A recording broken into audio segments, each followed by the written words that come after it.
Hello दोस्तों, आज मैं आपको जो कहानी सुनाने जा रही हूँ, ये कहानी है रानी परी के जादुई आईने के जादू की।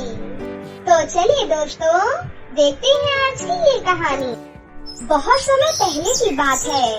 उजालापुर नाम के एक गाँव में शांति देवी अपने 3 बेटों और 2 बहुओं के साथ रहती थी।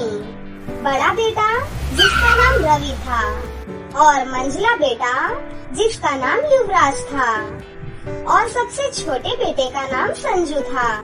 रवि की पत्नी का नाम प्रेरणा और युवराज की पत्नी का नाम आरोही था। प्रेरणा बहुत ही ज्यादा सुंदर थी। उसकी खूबसूरत सी आँखें और घने सुंदर बाल उसकी सुंदरता पर 4 चांद लगाते थे, इसलिए उसे अपनी सुंदरता पर बहुत ही ज्यादा घमंड था।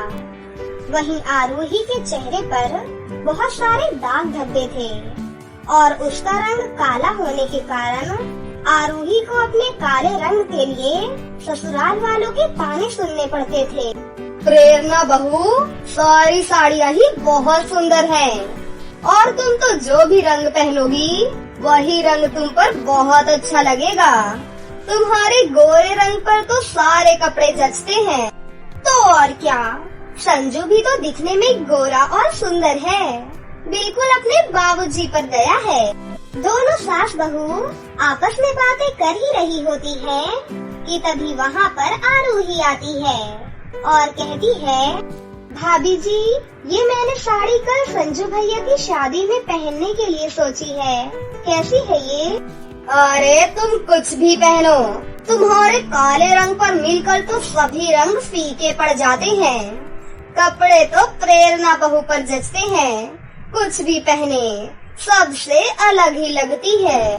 शांति देवी की ये सारी बातें आरोही हमेशा तो चुपचाप सुन लिया करती थी, लेकिन आज उसको ये सारी बातें बहुत ज्यादा चुभती हैं और वो रोते हुए कहती है, मम्मी जी, आपके मानने या ना मानने से क्या होता है, हूँ तो मैं आपकी ही बहू, पर मम्मी जी, मैं खुद तो इस घर में नहीं आई थी, आप मुझे बहू बनाकर खुद इस घर में लेकर आई थी।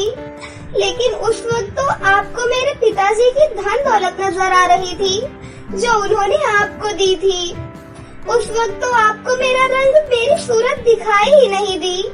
मैं इस घर में नौकरानी की तरह रात दिन काम करती हूँ ताकि आप मुझे अपनी बहू के रूप में स्वीकार कर ले, लेकिन आप मुझे अपनी बहू के रूप में कभी स्वीकार नहीं करेंगी, चाहे मैं आपके लिए जान भी क्यों न दे दूँ। ऐसा कहकर आरोही रोते हुए वहाँ से अपने कमरे में चली जाती है।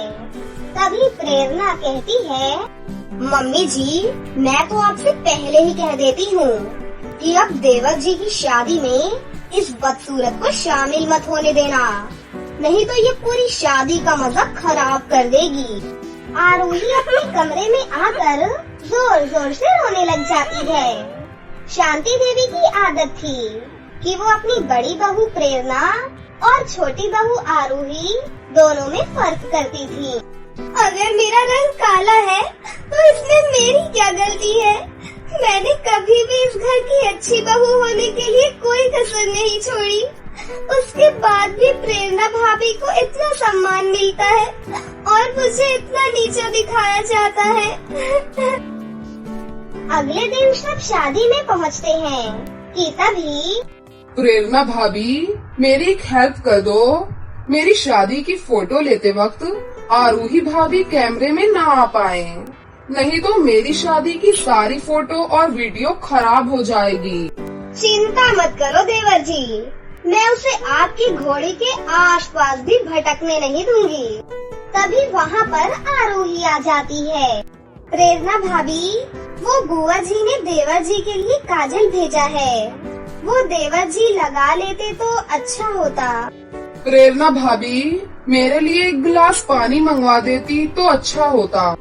आरोही, जरा देवर जी के लिए एक गिलास पानी तो ले आओ।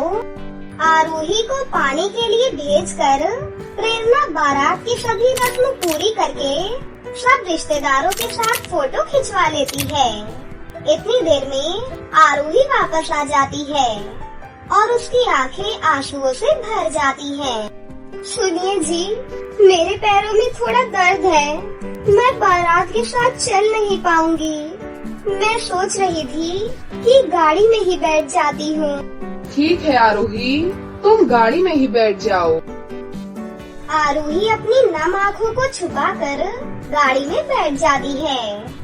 अब तो आरोही रोजाना इन सब बातों से बहुत ज्यादा दुखी रहने लगती है। फिर एक दिन, माँ जी, सभी सब्जियाँ खत्म हो गई हैं। मैं जरा बाजार से सब्जियाँ लेकर आती हूँ।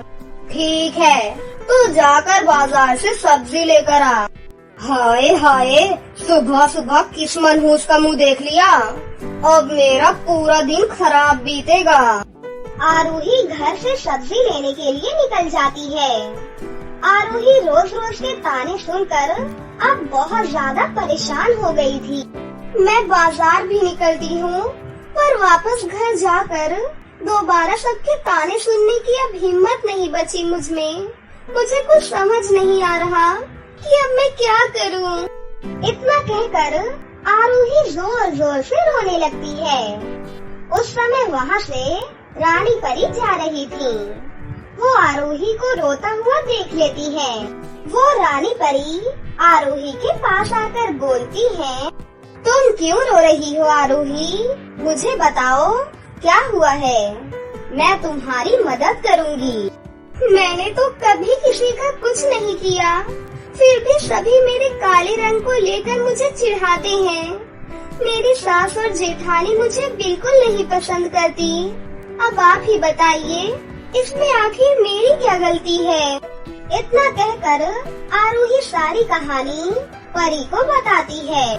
तुम अपने घर का सारा काम करती हो, पर फिर भी तुम्हारी सास तुम्हें पसंद नहीं करती। बस इतनी सी बात है ना? तुम चिंता मत करो, मैं तुम्हारी मदद करूँगी। इतना कहकर रानी परी एक मंत्र पढ़ती है। काली से गोरी कर दूंगी मैं तुम्हारी काया, नाम है मेरा छाया। रानी परी के इतना बोलते ही वहाँ पर एक जादुई आईना प्रकट हो जाता है। तुम्हें अपना काला रंग पसंद नहीं है ना? तो ठीक है, मैं तुम्हें इस जादुई आईने में भेज देती हूँ। परी आरोही को उस जादुई आईने में भेज देती है और कुछ देर बाद वो उसे वापस बुला लेती है। और देखते ही देखते आरोही का काला रंग बिल्कुल गायब हो जाता है और आरोही बहुत ही गोरी बन जाती है और बेहद खूबसूरत लगने लगती है। अरे ये मैं हूँ, मुझे तो यकीन ही नहीं हो रहा है कि मैं इतनी सुंदर बन गई। अब तो मेरा मुकाबला कोई नहीं कर पाएगा। सासू माँ और जेठानी तो मुझे देखते ही रह जाएंगी। आपका बहुत बहुत धन्यवाद रानी परी जी, आपका ये एहसान मैं कभी नहीं भूलूंगी।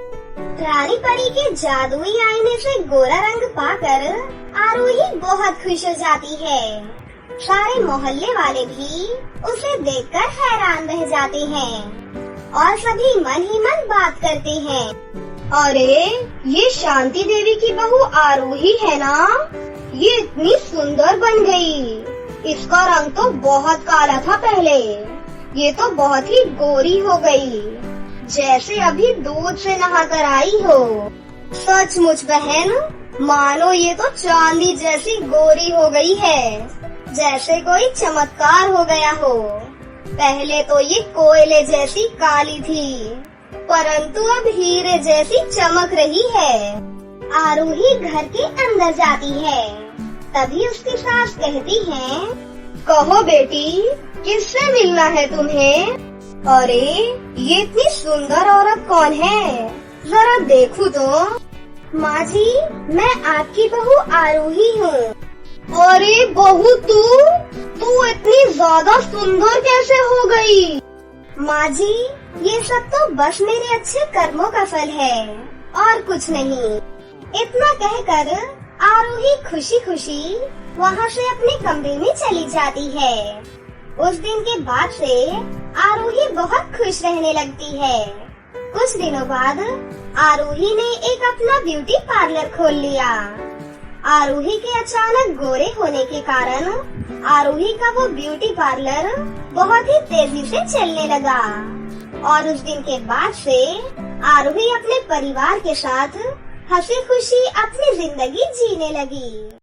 मणिपुर नाम के एक गाँव में सितारा नाम की एक सुंदर लड़की रहती थी।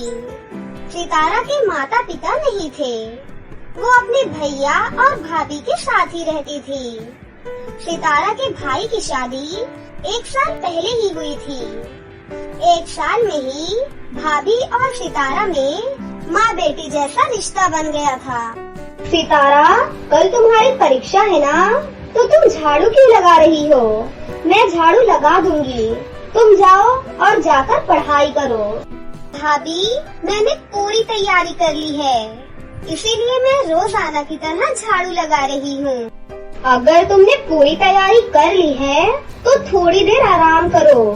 परीक्षा के दौरान थोड़ा आराम करना भी बहुत जरूरी है। जब तक तुम्हारी परीक्षाएं हैं तब तक मैं सारा काम खुद कर लूंगी। सूरभि भाभी, आप बहुत अच्छी हैं। हाँ, बिल्कुल तुम्हारी तरह। जहाँ एक तरफ सितारा अपनी भाभी से प्यार करती थी, वहीं दूसरी तरफ सितारा के भाई अभिषेक अपनी पत्नी को बिल्कुल भी पसंद नहीं करते थे। अभिषेक इस बात से नाराज रहता था कि उसकी शादी में उसे बहुत कम दहेज दिया गया। सूरभि, कहाँ मर गई? मेरे जूते कहाँ हैं? यही कहीं रखे होंगे, मैं अभी ढूंढ देती हूँ। ढूंढ देती हूँ का क्या मतलब है? अपनी सैंडल तो तुमने बहुत संभाल कर रखी है और मेरे जूते कहाँ फेंक दिए? अब आप सुबह सुबह लड़ाई मत शुरू करो। मैंने आपके जूते धो कर रखे थे, शायद छत पर सूख रहे होंगे। मैं अभी लेकर आती हूँ। जब तक सूरभि जूते लेकर आई तब तक अभिषेक जा चुका था। सूरभि ने देखा कि उसकी सैंडल गायब है। मेरी सैंडल कहाँ गई? सूरभि पागलों की तरह पूरे घर में वो सैंडल ढूंढने लगती है। भाभी, मैंने भैया को गुस्से में आपकी सैंडल फेंकते हुए देखा था। सितारा, सैंडल ढूंढने में मेरी मदद करो। ये साधारण सैंडल नहीं है, वो सैंडल मेरे लिए बहुत खास है। सूरभि और सितारा शाम तक सैंडल ढूंढते रहे, लेकिन उन्हें नहीं मिल पाई। शाम को जब अभिषेक घर लौटा तो उसके साथ एक औरत थी। ये मेरी नई पत्नी है और सितारा तुम्हारी नई भाभी। सूरभि, मैं तुम्हें तलाक देता हूँ। ये लो तलाक के कागजात, इन पर साइन करो और निकल जाओ मेरे घर से। सूरभि को अभिषेक का घर छोड़ना पड़ा। सितारा की नई भाभी अपने साथ ढेर सारी दौलत लाई थी, लेकिन उसके पास प्यार की दौलत बिल्कुल भी नहीं थी। नई भाभी सारा खाना खुद खा लेती या अपने पति को खिला देती और सितारा के लिए कुछ भी नहीं छोड़ती। सितारा पूरे दिन पढ़ाई करके थक चुकी होती थी, उससे खाना नहीं बनाया जाता था। वो या तो बचा कुचा खाकर सो जाती या फिर भूखे पेट ही सो जाया करती थी। एक दिन सितारा को उठने में जरा सी देर हो गई। उस दिन उसका एग्जाम था। सितारा जल्दी से तैयार होने लगी, लेकिन उसे अपनी सैंडल नहीं मिल रही थी। अब ये सैंडल कहाँ चली गई? भाभी, 1 मिनट दरवाजा खोलना, मेरी सैंडल शायद कमरे में ही रह गई है। भाभी, प्लीज दरवाजा खोलिए। सितारा चिल्लाती रही, लेकिन भाभी ने कमरे का दरवाजा खोला ही नहीं। हे भगवान, अब मैं क्या करूं? परीक्षा शुरू होने में सिर्फ 5 मिनट ही बचे हैं। सितारा नंगे पैर ही स्कूल की तरफ दौड़ पड़ी। रास्ते में एक जगह रोड बन रहा था, वहाँ टूटी हुई ईंटें पड़ी हुई थी। सितारा उन ईंटों पर दौड़ती गई। वहाँ उसके पैर पूरी तरह घायल हो गए। खून से लथपथ पैरों से वो 15 मिनट लेट क्लास में पहुँची, लेकिन उसने किसी तरह अपनी परीक्षा दे दी। लौटते समय उसके स्कूल के एक टीचर उसे अपनी साइकिल से उसे घर तक छोड़ गए। सितारा अपने पैरों को देखकर बहुत रो रही थी। सुरभि भाभी, आप मुझे छोड़कर कहाँ चली गई? आपके बिना मैं अनाथ हो गई। तभी सितारा के सर पर ऊपर मचान से एक सैंडल गिरती है। अरे ये तो सुरभि भाभी की सैंडल है। उस दिन हमने इसे कितना ढूंढा था। सितारा मचान पर चढ़कर दूसरी सैंडल भी ढूंढ निकालती है। सितारा ने सैंडल पहनकर देखी। घायल होने की वजह से उसे बहुत दर्द हो रहा था, लेकिन किसी तरह उसने सैंडल अपने पैरों में डाल ली। सैंडल पहनते ही सितारा को महसूस हुआ जैसे उसके पैरों में घाव है ही नहीं। सितारा ने सैंडल उतार कर देखा। उसके पैर पूरी तरह से ठीक हो चुके थे। सितारा की नई भाभी ने ये सब कुछ देख लिया। अच्छा, तो इससे कहीं से जादुई सैंडल मिल गई है। कोई बात नहीं, इन्हें मैं तोड़ फोड़ कर फेंक दूंगी। सितारा जब नहाने के लिए वहाँ से चली गई, तो उसकी भाभी उसके कमरे में पहुँची। अरे, ये सैंडल तो बहुत ही सुंदर है। तोड़ने से पहले एक बार सैंडल पहन कर देख लेती हूँ। भाभी ने जैसे ही सैंडल पहनी, उसके पैर पूरे घाव से भर गए। ये क्या हो गया? ओह, मेरे पैरों में इतने घाव कैसे हो गए? अभिषेक अपनी पत्नी को जल्दी से हॉस्पिटल ले जाता है। चिंता मत करना सितारा, जब वापस लौटूंगी तो तुझे खूब पीटूंगी। सितारा ने जैसे ही जादुई सैंडल पहनी और कहा, हे जादुई सैंडल, मुझे सुरभि भाभी के पास पहुंचा दो। पलक झपकते ही सितारा सुरभि के पास पहुंच गई। दोनों लोग एक दूसरे से मिलकर बहुत ही ज्यादा खुश हुए। सितारा सुरभि को घर की सारी परिस्थिति और जादुई सैंडल के बारे में सारी बातें बताती है। ये जादुई सैंडल मुझे एक रानी परी ने दी थी। अब तुम्हें अपनी नई भाभी से डरने की कोई जरूरत नहीं है। आज से तुम मेरे साथ यही रहोगी। उसके बाद सितारा अपनी पुरानी भाभी के साथ हंसी खुशी अपनी जिंदगी जीने लगी। तो दोस्तों, कैसी लगी आपको हमारी ये कहानी? अगर आपको हमारी कहानी अच्छी लगी हो तो इसे जरूर लाइक करें। साथ ही हमारे चैनल को सब्सक्राइब भी कर लें और बेल आइकन को दबाना ना भूलें।